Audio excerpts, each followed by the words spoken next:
ਸਤਿ ਸ੍ਰੀ ਅਕਾਲ जी सारिਆਂ ਨੂੰ ਕਿਵੇਂ ਹੋ ਤੁਸੀਂ ਸਾਰੇ ਤਾਂ पंजाब पटवारी एग्जामिनेशन की प्रेपरेशन क्लासेस में मैं आपका स्वागत करता हूं। मैं हूं राघव शर्मा और मैं लेके चलूंगा आपको इंडियन एग्रीकल्चर की तरफ। जैसा कि हम लोग जानते हैं कि पटवारी का काम ज्यादातर एग्रीकल्चर से ही रिलेटेड होता है, काफी हद तक एग्रीकल्चर से रिलेटेड है। इसीलिए पंजाब पटवारी एग्जामिनेशन में एग्रीकल्चर ना पूछें वो तो ऐसा तो हो ही नहीं सकता।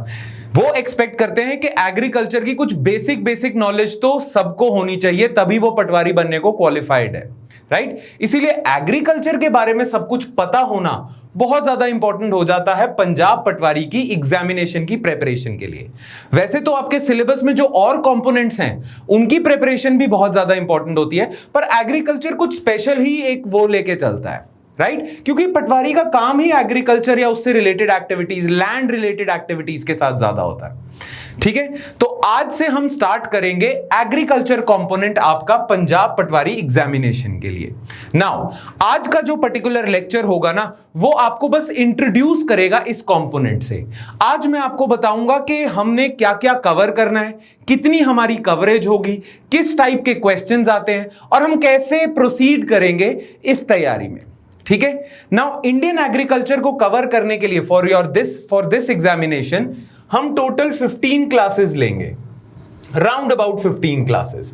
उन 15 क्लासेस में हम कोशिश करेंगे, अब उस कोशिश में आपकी भी कोशिश रिक्वायर्ड होगी, हमारी तरफ से भी कोशिश रिक्वायर्ड होगी। वो गारंटी हमारी कि हमारी तरफ से कोशिश 100% होगी, बट अगर आपकी कोशिश और हमारी कोशिश मिल जाए तो मैं गारंटी लेता हूं कि इन 15 क्लासेस के बाद इंडियन एग्रीकल्चर या एग्रीकल्चर से रिलेटेड कोई भी सवाल आता है आपके एग्जामिनेशन में, आप वो तो ठीक करोगे ही करोगे। ठीक है, तो अब हम देखते हैं कि हम कवर क्या क्या करेंगे। बट कवरेज देखने के लिए कि हम क्या क्या कवर करेंगे, हमें एक बार ये तो देख लेना है कि क्वेश्चंस किस टाइप के आते हैं। तो मैंने पता क्या करा है, पास्ट ईयर जितने भी पटवारी के एग्जामिनेशंस हुए हैं उसमें से एग्रीकल्चर से मुतल्लिक, एग्रीकल्चर से रिलेटेड कुछ 10 क्वेश्चंस मैंने शॉर्टलिस्ट करे।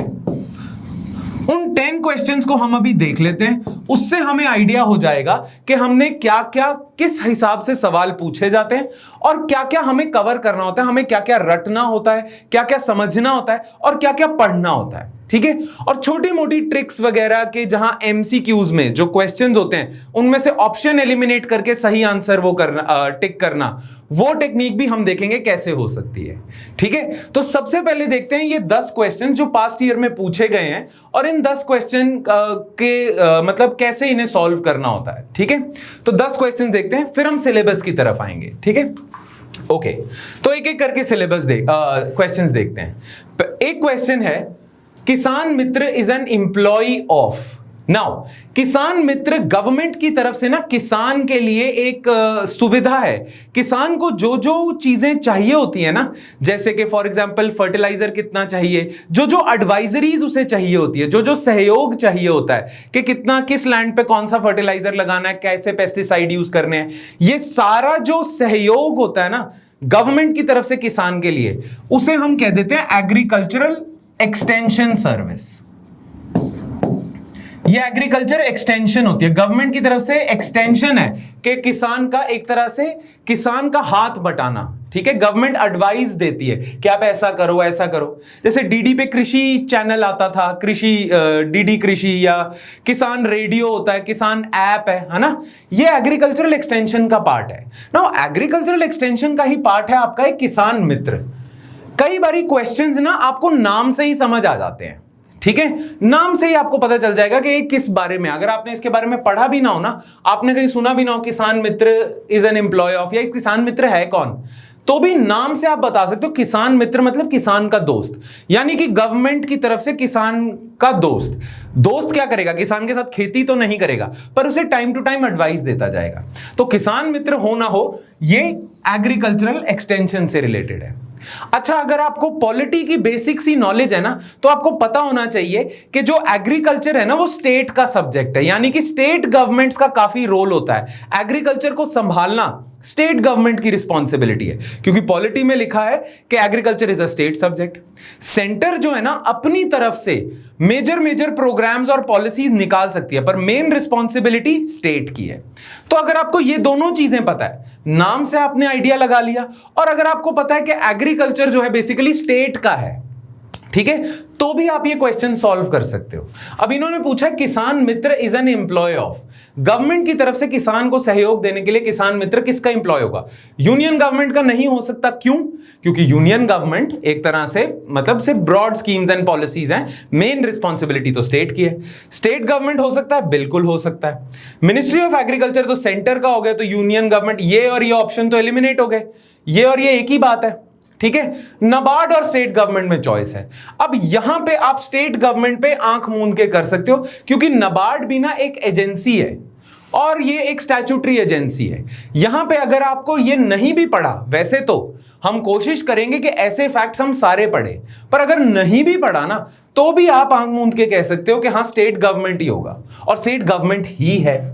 किसान मित्र की ऐप भी एग्जिस्ट करती है किसानों की हेल्प के लिए, तो Kisan Mitra is an employ of state government, ठीक है। और देखते हैं, यहां मैं आपको बता रहा हूं कि एक सिलेबस में क्या क्या हमने कवर करना है। अब ये एग्रीकल्चरल एक्सटेंशन वाली चीज है, एग्रीकल्चर से रिलेटेड गवर्नमेंट की तरफ से किसानों के लिए क्या क्या सहयोग वाली स्कीम्स हैं, पॉलिसीज हैं, वो सारी हमारे सिलेबस का पार्ट है। इस क्वेश्चन से हमें ये पता चलता है। और दूसरा मेरा बताने का आपको पर्पस ये था कि किसान मित्र, ये जो क्वेश्चंस होते हैं ये सॉल्व आप ऐसे भी कर सकते हो, अगर छोटे मोटे लॉजिक्स लगा लो, अगर आपने पढ़ा भी ना हो तो भी लॉजिक से कर लोगे। पर मैं ये अश्योरेंस दे दूं कि हम पढ़ेंगे जरूर, ठीक है। एग्रीकल्चर एक्सटेंशन और गवर्नमेंट की तरफ से एग्रीकल्चरलिस्ट या किसानों को जो सहयोग जा रहा है वो सारी स्कीम्स करेंगे, ठीक है। तो पता हो तो बढ़िया, नहीं पता हो तो भी लॉजिक लगाना आना चाहिए, ठीक है। वो हम सीखेंगे आगे भी, जैसे जैसे हम आगे बढ़ते जाएंगे हम लॉजिक लगा के, अगर पता ना हो फिर भी लॉजिक लगा के किसी तरह आंसर तोड़ना है वो भी सीख लेंगे, ठीक है।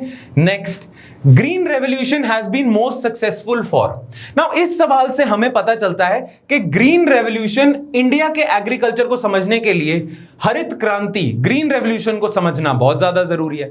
तो green revolution in its totality, सारी चीजें अबाउट ग्रीन रेवोल्यूशन हमें पता होनी चाहिए। तो हमारे सिलेबस का ग्रीन रेवोल्यूशन तो पार्ट होगा। एग्रीकल्चरल एक्सटेंशन के साथ साथ ग्रीन रेवोल्यूशन भी हमारे सिलेबस का पार्ट होगा, ठीक है। अब green revolution has been most successful for wheat, rice, gram, maize. Now green revolution अगर आपने पढ़ा होगा या जब हम पढ़ेंगे तो आप रियलाइज करोगे कि ग्रीन रेवोल्यूशन एक्चुअली पता क्या था, जो सीड्स होती है ना सीरियल्स की सीड, उसमें कुछ ऐसे साइंटिफिक चेंजेस करे थे, हाइब्रिडाइजेशन, कुछ चेंजेस करे थे जिससे यील्ड बढ़ जाती है ना। वो जो चेंजेस करे थे वो नॉर्मन बोरलॉग ने करे थे मैक्सिको में, ठीक है। और नॉर्मन बोरलॉग, जिन्हें फादर ऑफ ग्रीन रेवोल्यूशन कहते हैं ओवरऑल, तो नॉर्मन बोरलॉग ने कुछ साइंटिफिक चेंजेस करे थे सीड में। और कौन सी सीड में करे थे? उन्होंने व्हीट में करा था। तो अगर इतना भी पता हो तो जाहिर सी बात है आपको पता होना चाहिए कि ग्रीन रेवोल्यूशन सबसे ज्यादा सक्सेसफुल व्हीट में हुई होगी, ठीक है। और अगर आपको थोड़ा और पता हो ग्रीन रेवोल्यूशन के बारे में तो आप जानोगे कि ग्रीन रेवोल्यूशन लाई ही इसलिए गई थी ताकि व्हीट और राइस की यील्ड बढ़ जाए। तो ये दोनों ऑप्शंस तो नहीं हो सकते, होंगे यही दोनों। और अगर आपने ये फैक्ट पढ़ा हुआ है तो आपको पता होगा कि व्हीट है सही आंसर। तो इसका सही आंसर है ए, व्हीट, ठीक है। Next, Krishak Bharati magazine is published by. Now आपके एग्रीकल्चर में, एग्रीकल्चर को सपोर्ट करने के लिए गवर्नमेंट सिर्फ पॉलिसी और प्रोग्राम्स नहीं लेके आती, गवर्नमेंट R&D भी करती है एग्रीकल्चर में। नाउ R&D से मुराद क्या है? R&D का मतलब रिसर्च एंड डेवलपमेंट, क्योंकि ग्रीन रेवोल्यूशन साइंटिफिक डेवलपमेंट थी ना सीड्स में, तभी देखो इतनी बढ़िया चीज हुई। वैसे ही एग्रीकल्चर में साइंटिफिक रिसर्च और डेवलपमेंट होती रहनी चाहिए। अब उसके लिए गवर्नमेंट क्या लेके आई है? कई रिसर्च इंस्टीट्यूशंस बनाए गवर्नमेंट ने, जैसे पूसा वगैरह, कई एग्रीकल्चरल यूनिवर्सिटीज हैं जहां रिसर्च वगैरह होती है और ट्रेनिंग दी जाती है। तो इसीलिए एग्रीकल्चरल यूनिवर्सिटीज, रिसर्च इंस्टीट्यूशंस और बहुत सारे ऐसे एग्रीकल्चरल इंस्टीट्यूशंस के बारे में हमें पता होना चाहिए। कौन सा एग्रीकल्चरल इंस्टीट्यूशन कहां है, वो कौन सी मैगजीन पब्लिश करता है, कौन सी सिटी में है, ये सारी इंफॉर्मेशन होनी चाहिए। ठीक है, तो आपके सिलेबस में एक चीज और क्या हो सकती है, इस क्वेश्चन से हमें पता चलता है कि एग्रीकल्चरल रिसर्च इंस्टीट्यूशंस, यूनिवर्सिटीज वगैरह के बारे में पता होना चाहिए। राइट नाउ इस क्वेश्चन को आप लॉजिक से तो सॉल्व नहीं कर सकते, इसमें आपको पता होना चाहिए। ठीक है, नाउ इसका आंसर है C, GB Pant university of agriculture and technology. पर अगर आपने एग्रीकल्चरल रिसर्च और यूनिवर्सिटीज और डेवलपमेंट के इंस्टीट्यूशंस का अच्छे से लेक्चर लगाया हो तो आपको इंडिया में इंपॉर्टेंट एग्रीकल्चरल यूनिवर्सिटीज कौन सी हैं उनके बारे में पता चल जाएगा, और उनके बारे में अगर पता हो तो आप ये क्वेश्चन इजीली सॉल्व कर सकते थे। ठीक है, तो GB Pant university agriculture and technology बड़ी फेमस यूनिवर्सिटी है उत्तराखंड में। पंतनगर एक जगह है उत्तराखंड में, वहां पे है ये। तो यहां पे एग्रीकल्चरल रिसर्च बहुत होती है, तो इसके बारे में पता हो तो ये भी आप कर सकते हो। कृषक भारती मैगजीन यहां से आती है। ठीक है, नेक्स्ट क्वेश्चन देख लेते हैं। In India gene bank of wheat is located at. Now आपने नोटिस करा होगा कि एग्रीकल्चरल रिसर्च और डेवलपमेंट इंस्टीट्यूशंस के साथ साथ आपको ना साइंटिफिक एस्पेक्ट्स ऑफ एग्रीकल्चर के बारे में भी पता होना चाहिए कि एग्रीकल्चर में साइंस एंड टेक्नोलॉजी का क्या रोल है। तो इस क्वेश्चन से, ये जो जीन बैंक वाला क्वेश्चन है, इससे हमें आइडिया लगता है कि साइंस एंड टेक्नोलॉजी या साइंटिफिक डेवलपमेंट इन एग्रीकल्चर भी हमारे सिलेबस का हिस्सा होगा, क्योंकि जेनेटिक्स पूछ लिए ना, व्हीट के जेनेटिक्स के बारे में। ठीक है, तो gene bank of wheat is located at. Now ये भी जब हम करेंगे तो आपको जीन बैंक कहां पे है, कौन से एरिया में कौन सी रिसर्च हो रही है, वो सारी लिस्ट मिल जाएगी। नाउ अगर वो लेक्चर हम अच्छे से लगाएं तो आप ये क्वेश्चन भी इजीली सॉल्व कर सकते हो। जीन बैंक ना करनाल में लोकेटेड है। जीन बैंक में क्या होगा, डिफरेंट वेराइटीज ऑफ व्हीट के जीन्स को आपने स्टोर करा हुआ है ताकि आप कभी भी कोई भी किसी भी जगह पे यूज कर सको। ठीक है, तो gene bank of wheat is located in Karnal, Haryana. Now again science से ही रिलेटेड एक और क्वेश्चन आ गया। इससे हमें पता चलता है कि एग्रीकल्चरल साइंस है ना, जो उस पे बड़ा जोर है इन एग्जामिनेशन का, सरकारी नौकरियों के एग्जामिनेशन का, जितनी भी सरकारी नौकरियां होती हैं। एक तो इकोनॉमी रिलेटेड एस्पेक्ट तो वो पूछते ही हैं, पर ये science, agricultural science and research and development से भी बहुत कुछ पूछते हैं, सरकारी नौकरियां जितनी भी तमाम है। ठीक है, तो वो इस क्वेश्चन से भी पता चलता है। Hollow heart disease of sugar beet, एक क्रॉप है sugar beet, is cause due to.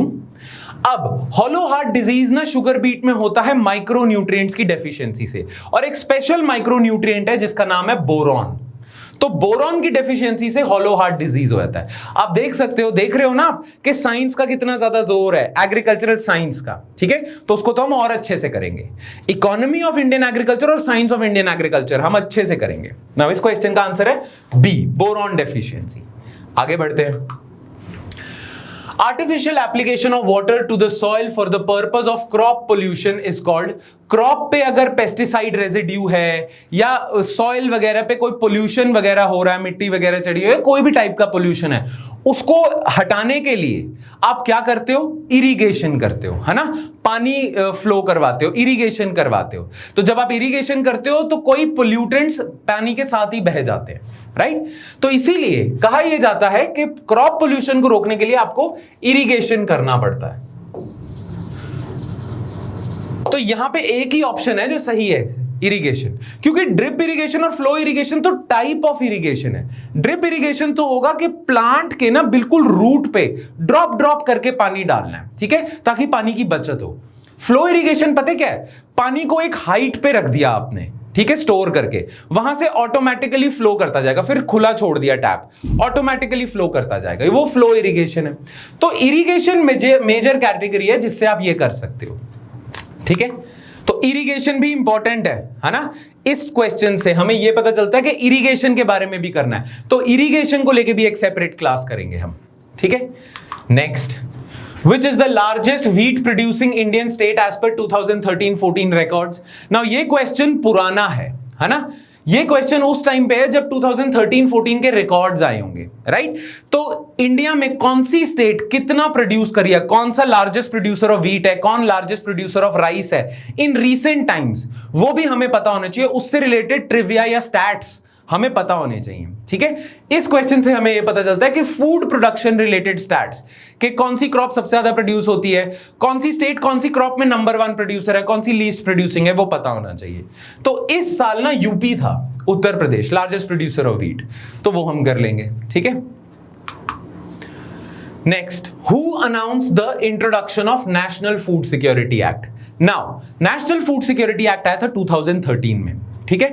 तो ये क्वेश्चन भी हमें आइडिया लगता है इससे कि ये भी पुराना क्वेश्चन है, बट 2013-14 के हिसाब से नेशनल फूड सिक्योरिटी एक्ट आपके करंट अफेयर्स में चल रहा था, जीके में, जनरल नॉलेज में चल रहा था, है ना। तो पिछले 1-2 सालों में जो भी एग्रीकल्चर से इंपॉर्टेंट करंट अफेयर्स हैं, चांसेस है कि उनसे रिलेटेड इन सरकारी नौकरियों के पेपरों में, गवर्नमेंट जॉब्स के पेपरों में पूछे जाएं, राइट। तो करंट अफेयर्स भी हमारे सिलेबस का पार्ट हो जाएंगे, एग्रीकल्चर रिलेटेड करंट अफेयर्स भी पार्ट होंगे, ठीक है। तो उस टाइम पे national food security act announce किसने करी थी? उस समय के फाइनेंस मिनिस्टर ने, और उस समय फाइनेंस मिनिस्टर चल रहे थे आपके श्री प्रणब मुखर्जी, ठीक है जी। चलो next, a short duration crop between two main seasonal crop is termed as.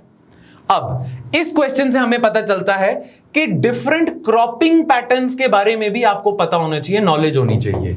Different cropping patterns, kharif crop कौन सी है, राबी क्रॉप कौन सी है, ज़ैद क्रॉप कौन सी है, कौन सी कब उगाई जाती है, किसका क्या सीजन है, कौन से सॉइल में उगाई जाती है, ये सारी नॉलेज आपको होनी चाहिए। इस क्वेश्चन से हमें यह पता चलता है क्योंकि उससे रिलेटेड क्वेश्चन पूछ सकते हैं।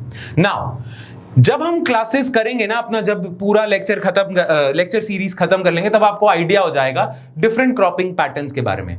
और जब हो जाएगा तब आप ये क्वेश्चन देखोगे तो आपको लगेगा ये तो बहुत इजी क्वेश्चन है, ये तो सिंपल डेफिनेशन बेस्ड क्वेश्चन है। किसकी डेफिनेशन होती है ये? कैच क्रॉप की। कैच क्रॉप पता क्या होती है? देखो, एक खारिफ क्रॉप है, फिर राबी क्रॉप आएगी। अब खारिफ और राबी क्रॉप के बीच में थोड़ा सा टाइम आता है जब लैंड पे कोई क्रॉप नहीं उगाते आप, ठीक है। वो एक टाइम आता है, स्पेस आता है। कई फार्मर्स अपना प्रोडक्टिविटी बढ़ाने के लिए, प्रोडक्टिविटी तो नहीं बट कई फार्मर्स अपने आप को थोड़ा लिक्विड रखने के लिए, पैसे कमाने के लिए, वो जो बीच में गैप आता है उसमें भी एक शॉर्ट ड्यूरेशन क्रॉप उगा लेते हैं। शॉर्ट ड्यूरेशन क्रॉप मतलब जिसको बहुत कम टाइम लगता है उगने में, 25 से 30 दिन में भी उग जाती है, ठीक है। उसे हम कैच क्रॉप कहते हैं। Make sense? ठीक है, तो ये आप कर लोगे। सिंपल डेफिनेशन बेस्ड क्वेश्चन है। आप देख रहे होगे, नोटिस कर रहे होगे कि अगर तैयारी ठीक से करी जाए ना तो क्वेश्चन इतने डिफिकल्ट नहीं है, ये एग्जाम इतने डिफिकल्ट नहीं है। सरकारी नौकरियों के एग्जाम कंपटीशन की वजह से डिफिकल्ट हैं, क्वेश्चंस की वजह से डिफिकल्ट नहीं है। ढंग से तैयारी की जाए, तरीके से तैयारी की जाए तो करा जा सकता है। सरकारी नौकरी अपने लिए, सरकारी सीट अपने लिए अरेंज की जा सकती है, ठीक है। और लास्ट क्वेश्चन क्या है? अगेन ये भी क्रॉपिंग पैटर्न या डिफरेंट क्रॉप्स के बारे में आपको नॉलेज होनी चाहिए, उससे रिलेटेड ही है। Prabhat is an early short duration variety of, इसका आंसर है रेड ग्राम। रेड ग्राम की ये बड़ी फेमस वेराइटी है, ठीक है। और ये ना वेराइटी उस टाइम के करंट अफेयर्स में बड़ी पॉपुलर चल रही थी। तो इसीलिए इन दिनों पिछले 1-2 सालों में जो डिफरेंट क्रॉप्स की डिफरेंट वेराइटीज हैं जो फेमस चल रही हैं, करंट अफेयर्स में, न्यूज में बहुत आ रही हैं, वो हम कवर करेंगे, ठीक है। तो अगर कोई और वैरायटी इन्होंने पूछ ली तो उसके बारे में भी आपको नॉलेज होगी। तो इसके लिए again current affairs related to cropping patterns, different जो भी हम सिलेबस में जो भी करेंगे ना उससे रिलेटेड करंट अफेयर जरूर करेंगे, क्वेश्चंस में हेल्प करता है। तो प्रभात का आंसर हो गया रेड ग्राम, ठीक है। तो यहां हमने 10 क्वेश्चंस तो कर लिए कि डिफरेंट, जिससे हमें आइडिया हो गया कि क्वेश्चन कैसे तोड़े जा सकते हैं सिंपल लॉजिक से। दूसरा, हमें सिलेबस में क्या क्या कवर करना होगा, हमें क्या क्या चीजें कवर करनी होंगी जिससे हम ये टाइप के क्वेश्चंस आंसर कर सकें। तो अब हम आते हैं सिलेबस पे कि हम ये जो 15 लेक्चर्स है एग्रीकल्चर से रिलेटेड आपके एग्जामिनेशन के लिए, गवर्नमेंट जॉब के एग्जामिनेशन के लिए, उसमें हम क्या क्या कवर करेंगे, कौन से एरियाज को टच करेंगे, ठीक है। चलो सिलेबस स्लैश कवरेज ये देख लेते हैं। तो पूरे सिलेबस को ना हम 4 पार्ट्स में डिवाइड कर लेते हैं। इंडियन एग्रीकल्चर का सबसे पहले हम करेंगे economy of Indian agriculture. Now economy of Indian agriculture में हो सकता है एमएसपी रिलेटेड इश्यूज के, एमएसपी सरकार कितनी देती है, सरकार सब्सिडी कितनी देती है, एग्रीकल्चरल लोन्स का क्या सिस्टम है, एग्रीकल्चरल मार्केटिंग। सुन रहे हो ना आजकल फार्म बिल को लेके इतना काफी ज्यादा प्रोटेस्ट वगैरह हो रहे हैं, तो फार्म बिल करंट अफेयर्स में बहुत ज्यादा इंपॉर्टेंट है। तो ये फार्म बिल हो गए, एग्रीकल्चरल मार्केटिंग हो गए, एग्रीकल्चरल लोन्स, एक्सटेंशन, जितनी भी इकोनॉमिक साइड ऑफ एग्रीकल्चर है ना वो हम शुरू में कवर कर लेंगे, ठीक है। फिर हम आ जाएंगे, आपने क्वेश्चंस में भी देखा होगा, साइंस ऑफ एग्रीकल्चर। इससे रिलेटेड क्वेश्चंस आते हैं, ठीक ठाक आते हैं, तो साइंस बिहाइंड इंडियन एग्रीकल्चर पे हम आ जाएंगे। ठीक है, ये भी हम अच्छी से डिटेल में करेंगे। क्लियर। फिर आएंगे हम जियोग्राफिकल एस्पेक्ट्स। जियोग्राफिकल एस्पेक्ट्स क्या हो गया, डिफरेंट सॉइल टाइप्स हो गए, आपको सॉइल चाहिए, कौन से सॉइल, कौन सी क्रॉप कौन से सॉइल के लिए बेनिफिशियल है, डिफरेंट सॉइल टाइप्स हो गए, डिफरेंट क्लाइमेटिक रीजंस हो गए कि किस क्रॉप को कैसा क्लाइमेट चाहिए होता है उगने के लिए, अच्छा है ना, तो एग्रो क्लाइमेटिक रीजंस हो गए। ये सारे जो ज्योग्राफी रिलेटेड एस्पेक्ट्स है ना, वो कवर करेंगे फिर हम साइंस के बाद ज्योग्राफिकल एस्पेक्ट्स में। और एंड में हम करेंगे एक छोटा सा टॉपिक, एक लेक्चर्स में या एक लेक्चर में, इरिगेशन से रिलेटेड। आपने देखा ही है, इरिगेशन से रिलेटेड क्वेश्चन आ ही जाता है ना, पूछ ही लिया था। पोल्यूशन, क्रॉप पोल्यूशन को हटाने के लिए क्या चाहिए होता है, फ्लो इरिगेशन क्या होता है ये भी पता होना चाहिए, इरिगेशन क्या होता है ये भी पता होना चाहिए। तो इरिगेशन से रिलेटेड चीजें करेंगे। ठीक है ना, पूरे के पूरे इंडियन एग्रीकल्चर के सिलेबस को हमने 4 पार्ट्स में तो डिवाइड कर लिया। अब एक एक पार्ट को डिटेल में देख लेते हैं कि एक एक पार्ट में हम क्या क्या कवर करेंगे। सबसे पहले हम आ जाते हैं इकोनॉमी ऑफ एग्रीकल्चर में। ना, इकोनॉमी ऑफ एग्रीकल्चर में पहले तो हम इंट्रोडक्शन देखेंगे। ठीक है, ओवरऑल क्या क्या सिस्टम गवर्नमेंट ने प्लेस किया हुआ है, फार्मर कैसे पैसा कमा सकते हैं, क्या क्या गवर्नमेंट की तरफ से फाइनेंशियल सहूलतें हैं फार्मर्स को। फिर हम करेंगे role of agriculture in Indian economy. India की इकोनॉमी में एग्रीकल्चर का क्या रोल है। जनरली जब भी हम इकोनॉमी की बात करते हैं ना, तो हम इंडस्ट्री के बारे में बात करते हैं कि इंडियन इंडस्ट्री का काफी रोल है, इंडियन सर्विसेज सेक्टर का काफी रोल है, मैन्युफैक्चरिंग सेक्टर का रोल है। पर हमें पता है क्या कि एग्रीकल्चर का हमारे इकोनॉमी में बहुत बड़ा रोल है। 10th 5 ईयर प्लान में कहा गया था कि इंडिया की प्राइम मूविंग फोर्स, इंडिया की इकोनॉमी की प्राइम मूविंग फोर्स, मैं लिख देता हूं, prime moving force of Indian economy, India की इकोनॉमी को धक्का दे रहा है जो प्राइम मूविंग फोर्स, वो एग्रीकल्चर है। कहा यह जाता है कई जगहों पे। ये तो आपने सेंटेंस सुना होगा, भारत एक कृषि प्रधान देश है। India is an agriculture dominated economy, है ना, कृषि प्रधान देश है। वैसे तो कृषि not economy, agriculturally dominated country, है ना। यहां पे ज्यादातर लोग, close to 50% of your population is dependent upon agriculture. 60% के आसपास तो रूरल इंडिया में लोग रह रहे हैं, और रूरल इंडिया में डोमिनेंट एक्टिविटी एग्रीकल्चर है। तो ऐसी ऐसी कुछ बातें which explain the role of agriculture in overall economy, वो देखेंगे। फिर हम देखेंगे, जैसा कि हमने अभी क्वेश्चन में भी देखा, कि गवर्नमेंट की तरफ से क्या क्या इनिशिएटिव लिए गए हैं, गवर्नमेंट की पॉलिसीज, गवर्नमेंट ने डेवलपमेंट के लिए क्या क्या स्टेप्स उठाए हैं, वो देखेंगे, जिससे हमारे ये किसान मित्र टाइप वाले क्वेश्चंस हल हो जाएंगे, एग्रीकल्चर एक्सटेंशन रिलेटेड क्वेश्चंस हल हो जाएंगे। Then production and productivity related issues and trends. किस क्रॉप की किस स्टेट में क्या प्रोडक्टिविटी चल रही है, किस क्रॉप की प्रोडक्टिविटी बढ़ रही है, किस क्रॉप की प्रोडक्टिविटी कम हो रही है, और उससे रिलेटेड इश्यूज क्या आ रहे हैं। प्रोडक्टिविटी गिर रही है तो फार्मर पे डेट बढ़ता जा रहा है, फार्मर को नुकसान हो रहा है, किस क्रॉप पे हो रहा है, खर्चा किस पे ज्यादा हो रहा है। तो ओवरऑल क्रॉप्स की प्रोडक्शन और प्रोडक्टिविटी और उससे फार्मर्स पे क्या फाइनेंशियल क्राइसिस आ रहा है, वो देखेंगे इसमें। फिर हम लैंड रिफॉर्म्स के बारे में बात करेंगे। लैंड रिफॉर्म्स तो बहुत ज्यादा जरूरी है, और पटवारी का ज्यादातर काम इसी से रिलेटेड है, लैंड से ही पटवारी का काम ज्यादा रिलेटेड होता है, तो लैंड रिफॉर्म्स का देखेंगे। फिर एग्रीकल्चरल फाइनेंस एंड मार्केटिंग। अभी ये जो रिसेंट फार्म बिल्स आए हैं ना, इन्होंने एग्रीकल्चरल मार्केटिंग को ही टारगेट करा है। कॉन्ट्रैक्ट फार्मिंग क्या होती है, कॉन्ट्रैक्ट फार्मिंग से क्या होगा, एपीएमसी मंडी ये जो होती है, इनका क्या रोल है, ये सारी चीजें देखेंगे। और गवर्नमेंट की तरफ से फार्मर्स को जो सॉफ्ट लोन्स मिलते हैं, कम इंटरेस्ट रेट की तरफ से लोन्स मिलते हैं, फाइनेंस मिलता है बैंकों की तरफ से, कोऑपरेटिव बैंक्स की तरफ से जो फाइनेंस मिलता है, इंटरेस्ट सबवेंशन स्कीम मिलती है, इंटरेस्ट की माफी मिलती है। ठीक है, ये सारी चीजें देखेंगे। और इसी में हम देखेंगे एग्रीकल्चरल डेट क्या चल रहा है, वो भी देख लेंगे। ठीक है, फिर गवर्नमेंट की तरफ से एग्रीकल्चर के इनपुट पे सब्सिडी।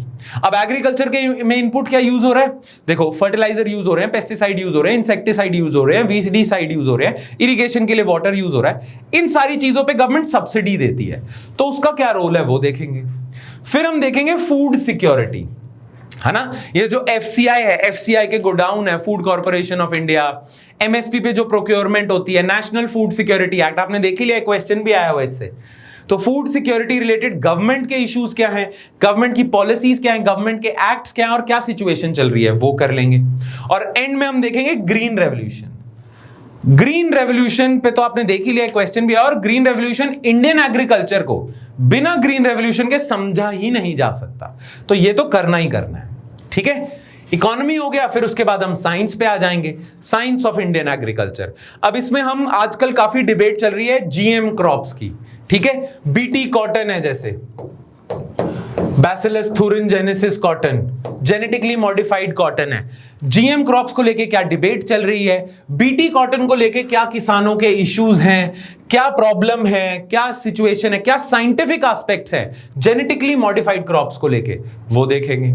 फिर हम देखेंगे science of animal husbandry. Animal husbandry में क्या आएगा, डेयरी फार्मिंग, पोल्ट्री फार्मिंग वगैरह, उसके पीछे की साइंस क्या है। आपको पता है जैसे डेयरी फार्मिंग के लिए एक रिसर्च इंस्टीट्यूशन है एनडीआरआई करनाल में, वो क्लोनिंग भी करता है, बफलोज वगैरह की क्लोनिंग करता है, उनकी ब्रीडिंग करता है, उनकी मिल्क प्रोडक्टिविटी बढ़ाने के लिए काम करता है। तो क्या साइंटिफिक रिसर्च हो रही है इसके पीछे, वो देखेंगे। फिर हम देखेंगे फर्टिलाइजर, पेस्टिसाइड, इंसेक्टिसाइड से रिलेटेड साइंटिफिक एस्पेक्ट कि किस फर्टिलाइजर में कौन सा केमिकल होता है जिससे यील्ड बढ़ती है, किस पेस्टिसाइड में कौन सा केमिकल होता है जिससे ये particular type of paste resist होता है। साइंटिफिक एस्पेक्ट्स देखेंगे इसमें। ठीक है, फिर agricultural research institutions and universities, इससे रिलेटेड पहला ही क्वेश्चन और थर्ड क्वेश्चन जो था, थर्ड क्वेश्चन जो था जीबी पंत यूनिवर्सिटी वाला। तो एग्रीकल्चरल रिसर्च इंस्टीट्यूशंस, हमारे कंट्री में डिफरेंट यूनिवर्सिटीज हैं जहां रिसर्च होती है। जैसे एनडीआरआई एक एनिमल हस्बेंड्री का रिसर्च इंस्टीट्यूशन हो गया, वैसे ही बहुत सारे सीड में रिसर्च करने की इंस्टीट्यूट्स हैं वगैरह वगैरह। तो वो सब कौन से इंस्टीट्यूट्स हैं, क्या करते हैं, और कौन से सिटीज में है, कौन सी स्टेट्स में, वो देखेंगे। फिर एनिमल हस्बेंड्री से रिलेटेड क्लोनिंग एंड ब्रीडिंग, जो मैंने अभी एनडीआरआई का एग्जांपल दिया था, तो क्लोनिंग क्या होती है, कैसे होती है, ब्रीडिंग क्या हो रही है एनिमल्स में फॉर एनिमल हस्बेंड्री, वो देखेंगे। फिर हम साइंटिफिक एस्पेक्ट्स ही अगर कर रहे हैं तो हम पोल्यूशन के एस्पेक्ट को भी कवर करेंगे कि सॉइल पोल्यूशन कैसे होता है, क्यों होता है, क्या इश्यूज हैं। वाटर पोल्यूशन को देखेंगे, क्या क्या पोल्यूटेंट्स हैं। एंड फूड पोल्यूशन, फूड में भी पेस्टिसाइड ज्यादा यूज करने की वजह से पोल्यूशन हो रहा है जिससे हेल्थ पे इंपैक्ट हो रहा है। ठीक है, और एंड में हम देखेंगे फूड फोर्टिफिकेशन।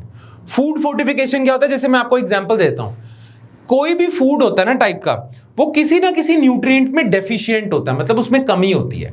तो कई बारी आप ना वो न्यूट्रिएंट उस फूड के साथ अटैच कर लेते हो जिससे काम सॉल्व हो जाए, लोगों में न्यूट्रिशनल डेफिशिएंसी कम हो जाए। जैसे इंडिया में ना आयोडीन की कमी बहुत ज्यादा पाई जाती थी,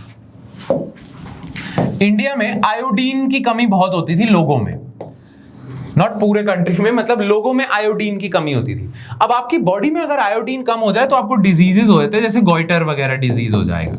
तो इंडिया में ये बहुत हो रहा था। अब इंडिया में आयोडीन डेफिशिएंसी लोगों में कैसे पूरी करी जाए।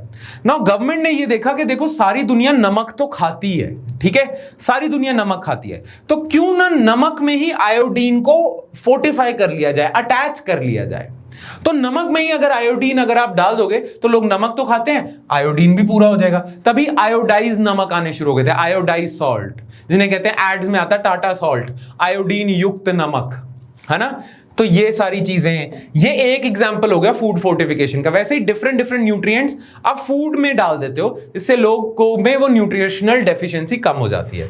तो फूड फोर्टिफिकेशन के एस्पेक्ट को देखेंगे, ठीक है, साइंटिफिक एस्पेक्ट। फिर आता है ज्योग्राफिकल एस्पेक्ट, इसमें हम सॉइल को देखेंगे, एग्रो क्लाइमेटिक रीजन्स को देखेंगे, डिफरेंट क्लाइमेट में कौन सा क्रॉप ज्यादा उगती है। ठीक है, अगर बारिश ज्यादा नहीं है तो आप ये वाली क्रॉप नहीं उगा सकते, ठीक है, अगर सर्दी ज्यादा पड़ती है तो ये वाली क्रॉप नहीं उगा सकते, बारिश बहुत ज्यादा है, इरिगेशन फैसिलिटीज अच्छी हैं तो राइस उगा सकते हो, ड्राई एरियाज हैं तो वहां पे कोर्स सीरियल्स और पल्सेस उगा सकते हो। तो ये ज्योग्राफिकल रिलेटेड एस्पेक्ट है।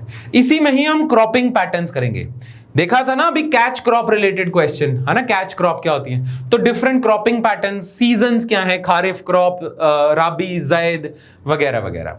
फिर डिफरेंट क्रॉप की वैरायटीज देखेंगे, जैसे अभी रेड ग्राम पे क्वेश्चन आया था, प्रभात रेड ग्राम की वैरायटी है, तो क्रॉप की वैरायटीज, उनकी यील्ड क्या है, उनकी प्रोडक्टिविटी क्या है, and issues associated with it, वो देखेंगे।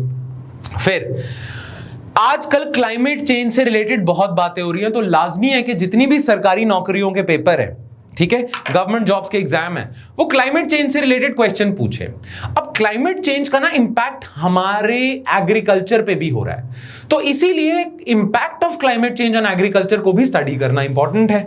ठीक है, so impact of climate change on agriculture, climate smart agriculture क्या होता है, उसके क्या क्या एस्पेक्ट है, जीरो बजट फार्मिंग क्या है, वो देखेंगे। ठीक है, उस पे क्वेश्चंस मैं जैसे अपने अगर एक्सपीरियंस से बताऊं तो चांसेस हैं कि इन पे क्वेश्चंस तो आएंगे ही आएंगे, पक्का आएंगे एक या दो क्वेश्चंस।